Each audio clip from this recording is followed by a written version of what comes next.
मलक तो है मेरी फ़र्द ख़ता संभाले हुए, मलक तो है मेरी फ़र्द ख़ता संभाले हुए, फिर उसके बाद हैं सब मुस्तफ़ा संभाले हुए। जहाँ हज़ारों बुज़ुर्गों की खानकाएँ हैं, जहाँ हज़ारों बुज़ुर्गों की खानकाएँ हैं, वो मुल्क हैं मेरे ख्वाजा पिया संभाले हुए, वो मुल्क हैं मेरे ख्वाजा पिया संभाले हुए। और तमाम सजदे जहाँ का तवाफ़ करते हैं, तमाम सजदे जहाँ का तवाफ़ करते हैं, वो एक सजदा है करबो बला संभाले हुए, वो एक सजदा है करबो बला संभाले हुए। करबो बला का वो दर्दनाक मंज़र जो आप तमामी हजरात ने सुना है और आप बाखूबी उसको सुनते भी आ रहे हैं, वो करबला का मैदान जहाँ सैयदुना सरकार हज़रत इमाम हुसैन रज़ियल्लाहु ताला अन्हु ने जाम शहादत को नोश कर लिया था। उसके बाद वो जो यजीदियों का लश्कर था, वो जो यजीदी कमांडर थे, उन सारे लोगों में एक जश्न का माहौल था। वो खुशियाँ मना रहे थे कि हमने सरे हुसैन को तने हुसैन से अलग कर दिया है, हमने उनके सर को उनके बदन से अलग कर दिया है। वो इस चीज़ का जश्न मना रहे थे कि हमने इमाम अली मकाम के लश्कर से फतह पा ली है और हम कामयाब हो गए हैं। उन्होंने इस खुशी में करबला के उसी मैदान में ऊँट को ज़िबा किया। किस लिए ज़िबा किया? इसलिए कि हम ऊँट के गोश्त को बनाएंगे और खुशी में एक दावत करेंगे जिसमें हम सब शामिल रहेंगे। मगर जैसे उन्होंने ऊँट को ज़िबा किया और उसके गोश्त को बनाना चाहा तो वो सारे का सारा गोश्त खून बन गया।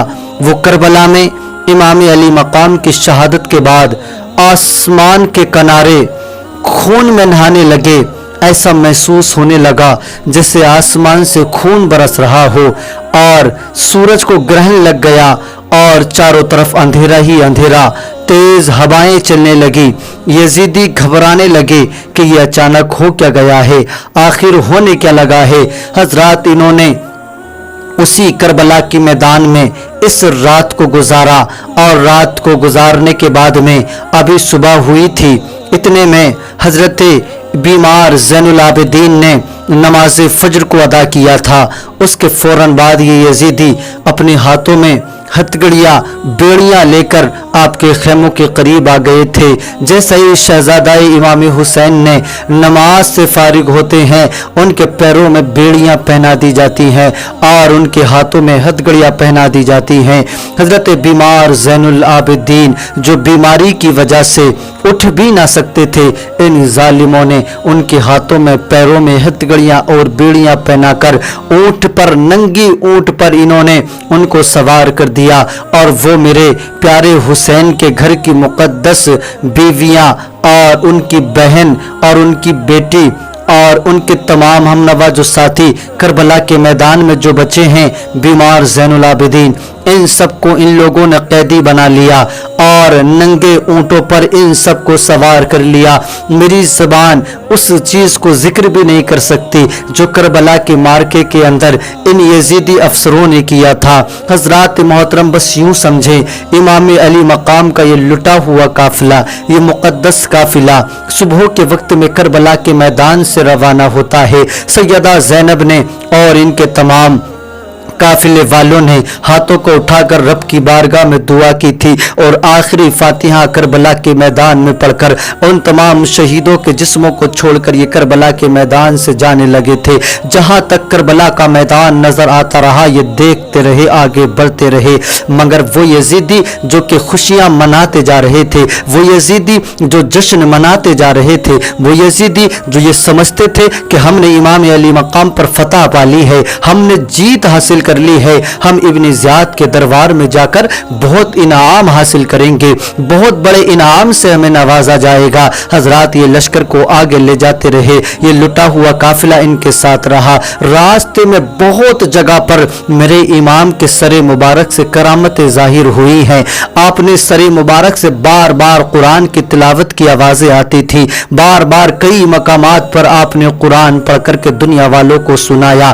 ایک رئیس یہودی تھا جو اپنے وقت کا، اس وقت کا امیر یہودی تھا، وہ جو ہے اپنے محل کے اوپر کھڑا تھا اور اس سارے منظر کو دیکھ رہا تھا۔ یہ جو قافلہ ہے آگے بڑھتا جا رہا تھا، اس نے ان کے ظلم کو دیکھا، ان کے ستم کو دیکھا، تو یہ یہودی تھا اور یہ کہنے لگا، یہ عمر سعد کے قریب آیا، آنے کے بعد میں کہنے لگا کہ ذرا یہ تو بتاؤ یہ قافلہ کیسا ہے، ذرا یہ تو بتاؤ تمہارے نیزوں پہ جو سر ہیں یہ کس کے سر ہیں۔ حضرات محترم، اس یہودی نے جب آ کر کے سوال کیا تو شمر بے حیا کہنے لگا، یہ سر حسین ہے، یہ حسین کا سر مبارک ہے، یہ نبی کے نواسے کا سر مبارک ہے۔ یہودی نے کہا کہ وہی نبی کا نواسا امام حسین جو مدینہ منورہ میں رہنے والے ہیں، جن کا تم کلمہ پڑھتے ہو، کیا یہ اسی نانا کا نواسا ہے؟ تو یزیدیوں نے جواب دیا تھا، کہا تھا ہاں یہ وہی حسین پاک ہیں۔ اس یہودی نے دیکھا کہ سر حسین جو کئی دن پہلے کا شہید ہوا تھا، پوچھنے لگا ذرا یہ تو بتاؤ اس سر کو تن سے تم نے کب جدا کیا تھا؟ تو یزیدی کہنے لگے اب سے 3 روز پہلے۔ تو اس یہودی نے دیکھا کہ سر حسین سے تازہ خون ایسے ٹپک رہا تھا جیسے ابھی چند منٹوں پہلے ہی آپ کے سر مبارک کو تن سے الگ کیا ہو۔ یہودی نے جب اتنا دیکھا تو حیرت میں پڑ گیا، اور ابھی حیرت کیا تھی، اس نے جب آپ کے سر مبارک کے قریب گیا تو اس نے دیکھا کہ سر مبارک سے آپ کے قرآن مجید کی تلاوت کی آواز آ رہی تھی۔ میرے حسین آپ نوک نزا سے قرآن کی تلاوت کر کے دنیا والوں کو بتا رہے تھے، ہم کہیں گے کہ دولت پہ ناز ہے نہ حکومت پہ ناز ہے، دولت پہ ناز ہے نہ حکومت پہ ناز ہے، ہم کو رسول پاک کی الفت پہ ناز ہے، اور نیزے پہ چڑھ کے آیت قرآن پڑھ دیا، نیزے پہ چڑھ کے آیت قرآن پڑھ دیا، شبیر ہم کو تیری تلاوت پہ ناز ہے، شبیر ہم کو تیری تلاوت پہ ناز ہے۔ سر حسین سے جب قرآن مجید کی تلاوت کی آواز آ رہی تھی تو یہ یہودی تھا، اس نے جب سر حسین سے تلاوت قرآن کی آواز کو سنا تو یہ کہنے لگا کہ میں اس چیز کی گواہی دیتا ہوں کہ جس کے نواسے کو اللہ نے اتنی طاقت دی ہے کہ سر تن سے الگ ہونے کے بعد وہ قرآن کی تلاوت کر رہا ہے، تو اس کے نانا کا لایا ہوا مذہب جھوٹا نہیں ہو سکتا۔ اس نے کلمہ پڑھا، اپنے آپ کو اسلام میں داخل کر لیا، فوراً اپنے مکان کے اندر گیا، جو کھانا تھا وہ لے کر کے ان تمام مقدس شہزادیوں کے پاس آیا، مگر عمر سعد نے کھانے نہ دیا۔ یہ شمر کہنے لگا ہم انہیں بھوکا رکھیں گے، ہم انہیں کھانا نہ کھلائیں گے۔ یہ یہودی اپنے ہاتھ میں تلوار لے کے آگے بڑھا، کہنے لگا دیکھتا ہوں مجھے کون روکتا ہے۔ قسم خدا کی جب یزیدیوں نے اس پر حملہ کیا، کافی بڑا لشکر ہے،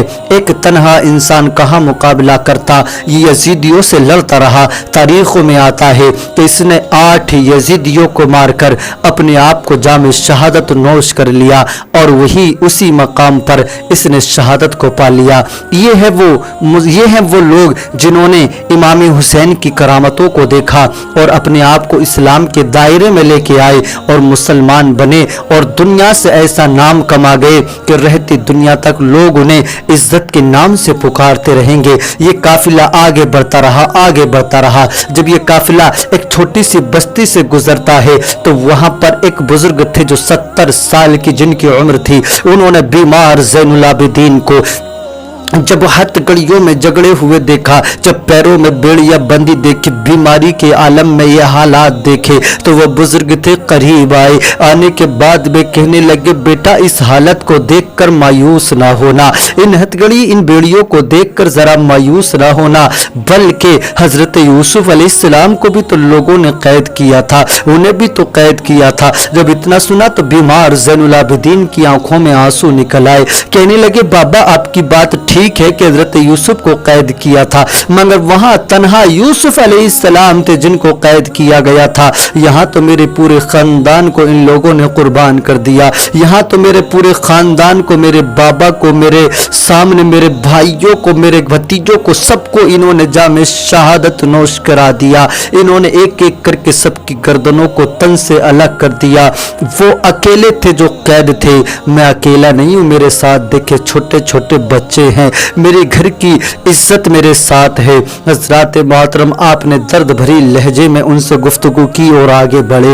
ये काफिला चलता रहा, आगे बढ़ता रहा, ये काफिला चलता रहा, आगे बढ़ता रहा। जैसे ही कूफा की सरहद के करीब पहुंचते हैं, एक ज़ईफ़ा अपने हाथ में सूखी हुई कुछ रोटियां लेकर आपके सामने आई है और शिम्र से उसने काफिला रोकने की जब दरखास्त की है तो इस ज़ईफ़ा को देखकर, उसकी उम्र को देखकर इस शिम्र ने काफिले को रोकने की इजाज़त दे दी। जब काफिला रुका तो इस ज़ईफ़ा ने कहा कि मुझे सिपह सालार से मिलना है, मुझे उस खातून से मिलना है। हज़रात मोहतरम, जब इसको सैयदा ज़ैनब के पास ले जाया गया, सैयदा ज़ैनब की बारगाह में जाने के बाद में इसने चंद सूखी हुई रोटियां आपके हवाले की और कहने लगी, हमारे इस तोहफे को अपनी बारगाह में कबूल फरमा लें। सैयदा ज़ैनब ने उस सूखी हुई रोटियों को लिया और लेने के बाद में कहा, माई तुम्हारा शुक्रिया कि तुमने ऐसे बयाबान जंगल में हमारी मेहमान नवाजी की है, इसका सिला हम तुम्हें मैदान महशर में अता फरमाएंगे। सैयदा ज़ैनब कहने लगी, माई तुम्हारी उम्र तो काफी बड़ी है, जरा अपनी उम्र की कोई वाकयात तो हमें बताओ, जरा अपनी उम्र की कोई बात तो हमें बताओ। हज़रात मोहतरम, ये ज़ईफ़ा कहने लगी कि मैं सैयदा फातिमा तो ज़हरा सलामुल्लाह अलैहा के घर की एक खादिमा हूँ, मैं उनके घर में नौकरी किया करती थी, मैं उनके बर्तन, मैं उनके कपड़े धोया करती थी और मैं उनके मकान में रहा करती थी। उस वक्त में उनकी गोद में एक छोटी सी चांद सी बच्ची थी जिसे सैयदा फातिमा बहुत प्यार करती थी और जिसका नाम उन्होंने सैयदा ज़ैनब रखा था। कसम खुदा की, जब इतना सुना सैयदा ज़ैनब की आंखों से आंसू निकल आए। आज सैयदा ज़ैनब है जो ऊंट पर कैद है, आपकी आंखों से आंसू निकल आए। जब आंसू निकले, इस ज़ईफ़ा ने गौर से आपके चेहरे को देखा। चेहरे को देखने के बाद में कहने लगी, ऐ आने वाली खातून जरा अपना नाम तो बता, ऐ आने वाली खातून जरा अपना नाम तो बता, अपना नाम तो बता, तुझे खुदा का वास्ता अपना नाम बता। तेरा चेहरा मुझे फातिमा तो ज़हरा के चेहरे से मिलता जुलता रखता है, तेरा चेहरा मुझे फातिमा तो ज़हरा के चेहरे की याद दिलाता है। जब सैयदा ज़ैनब से इसने इतना कहा तो सैयदा ज़ैनब कहने लगी, माई जिस सैयदा फातिमा का तुम जिक्र करती हो वो कोई और नहीं है बल्कि वो मेरी माँ फातिमा तो ज़हरा थी, और जिस ज़ैनब का तुम जिक्र कर रही हो कि मैंने उसे अपनी गोद में खिलाया है, वो कोई और ज़ैनब नहीं बल्कि मैं खुद वही ज़ैनब हूँ जिसे तुमने अपनी गोद में खिलाया है, जिसका तुम जिक्र कर रही हो। इतना इसने सुना था, आपके कदमों पे गिर गई। कहने लगी, मैंने बार बार अपनी रब से दुआ की थी, मौला कि जिस बच्ची को मैंने अपनी गोद में खिलाया है, जिंदगी में एक बार तो उसका चेहरा मुझे दिखा दे, एक बार तो कम से कम मैं उसे देख लूं। मैंने आज तेरा चेहरा देख लिया, अब मेरे जीने की ख्वाहिश पूरी हो गई है, अब मेरे जीने की कोई तमन्ना बाकी ना रही है। सैयदा ज़ैनब से कहा, मेरे लिए मेरे हक में दुआ करना ताकि जैसे मैं दुनिया में आपके घर की खादिमा बन के रही हूँ, मैदान महशर में मुझे आपके घर की खादिमा बनने का मौका मिले। सैयदा ज़ैनब ने आपके लिए दुआएं की और ये ज़ईफ़ा उसी जगह पर आखिरी सांस लेकर इस दुनिया को अलविदा कह जाती है। मेरे इमाम अली मकाम के सर से रास्ते में बेशुमार करामतें ज़ाहिर हुई, मगर वो यजीदी अक्ल के अंधे यजीदी, उन्हें कहाँ वो करामतें नज़र आती, उन्हें कहाँ वो करामतें महसूस होती, क्योंकि उनकी नज़र पर तो यजीद की दी हुई